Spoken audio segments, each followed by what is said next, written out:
Hello and welcome to Arise News. I'm Aaron Safir in London. It's Tuesday the 22nd of September and our top story at this hour. Burkina Faso's army is amassing in the capital Ouagadougou as they prepare to take back control from the Presidential Guard, which seized power last week. The coup leaders oppose moves to integrate the Presidential Guard into the army. The interim president and the Prime Minister have been released following talks brokered by mediators. The coup has been widely condemned, with the African Union suspending Burkina Faso's membership. Faith Orr has our reports. Disarm or face attack. That's a stark choice being given to the coup leaders in Burkina Faso. Members of the Presidential Guard seized power last week. They're now being offered an amnesty. But the prospect of the leaders not being punished isn't something that's sitting well with people on the streets. We are strongly opposed to an amnesty. I think what they did was despicable and they must face justice. You can sympathise with the rank and file. I think they were manipulated, but the officers must go before a court. There were celebrations in the capital as the army rolled in.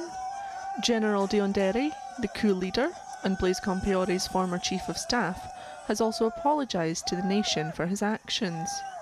But he's not willing to relinquish power just yet.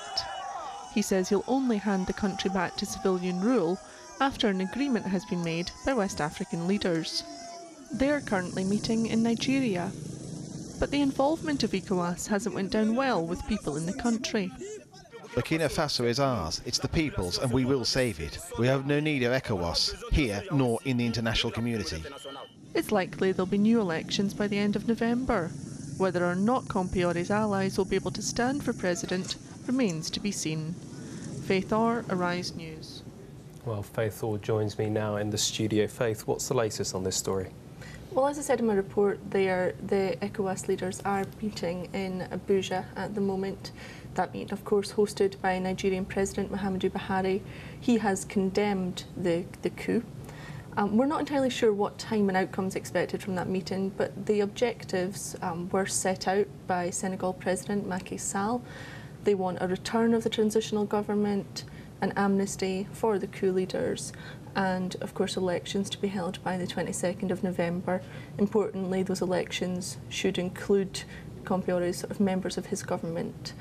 So that's what they're looking to do today.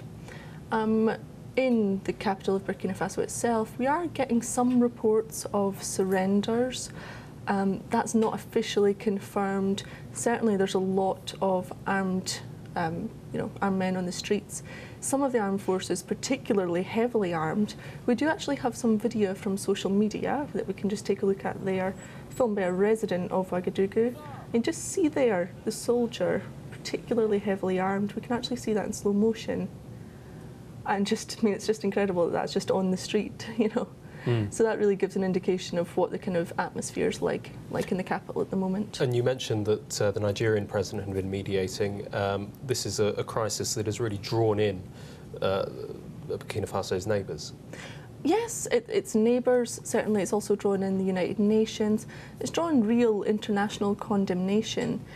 Now, it doesn't really seem to be weakening the coup leaders. You know, he's absolutely determined that he's going to wait for the outcome of this meeting today. He's not given up before that. And that could just be his experience. General Diondere, actually, he was the man who announced the 1987 coup, which saw Blaise Compaore come to power. And he's been his right-hand man there for 30 years, so it's going to take more than a little bit of international pressure to weaken him.